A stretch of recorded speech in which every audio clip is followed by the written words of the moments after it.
ကဲဝါစား3000နဲ့ဒါ3ဦးစာမှားလေးရယ်သူမှာထားတဲ့ဟင်းပွဲလေးတွေကိုကျွန်တော်ချက်လာပြီးတော့မိတ်ဆက်ပေးရပါကနန်းခွက်ကြော်ကတပွဲပါမယ်ဗျာနော်ကနန်းခွက်ကြော်ဆိုရင်ကျွန်တော်တို့ကမိုးရင်းမတ်ဆိုရင်ခွက်ကအကြီးတွေရတယ်ပေါ့နော်ຫນွေဘက်သက်ဆိုင်အများကြီးတန်မယ်တစ်ခွက်တစ်ခွက်ကိုအကြီးတွေပဲရပါမယ်ပစုံချိုစီပြန်လေးကကျွန်တော်တပွဲပါပါမယ်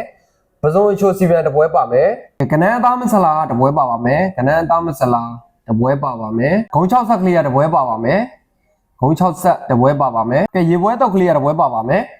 ရေပွဲတောက်ကတပွဲပါပါမယ်ခင်ဗျာအားလုံးပေါင်းဟင်းပွဲကတော့သူ6ပွဲမှာထားတယ်ပေါ့နော်ဟင်းပွဲ6ပွဲရဲတာဝါစား3000အဆက်ကလေးရမှာထားပါတယ်ဝါစား3000မှာကျွန်တော်ငပီလောင်းတို့စရာရွက်ကြော်ရေတောက်ပါမယ်အတုပ်ပါမယ်ထမင်းဝါစားပါမယ်ပေါ့နော်သူကတော့မြစ်ခွာရဲ့ကလေးမှာထားပါတယ်မြစ်ခွာရဲ့တုပ်ကတပွဲပီလောင်းတို့စရာဆိုလဲအဆုံပါမယ်ငပီတို့စရာအဆုံပါပါမယ်နော်ရွက်ကြော်တော့ဒါပန်းမွတ်ကြော်လေးယူထားတယ်ပေါ့နော်တပတ်မှုကြော်လေးပါမယ်ရေတော့ကတော့ကျွန်တော်တိတ်ကလေးစီးလိုက်ပြီဗျာနော်အိတ်ကလေးစီးလိုက်ပြီရေတွေမောက်ကြမှာဆိုတော့ပါဒါကတော့4ယောက်စာထမင်းအိုးလေးပါ4ယောက်စာကိုဝါစားထည့်ပေးပါတယ်တကယ်လို့ထမင်းမလောက်ဘူးဆိုရင်ကျွန်တော်ဖုန်းလက်ဆက်ရုံနဲ့ကျွန်တော်ဟိုတယ်ဒီကရီကမြူပဲနဲ့ထပ်ပြီးတော့ပို့ဆောင်ပေးပါတယ်ခင်ဗျာကဲချောင်းသာကန်းကြီးကိုမိုးရမလာမယ်ဆိုရင်တော့ပင်လယ်သားတွေကလုံးဝ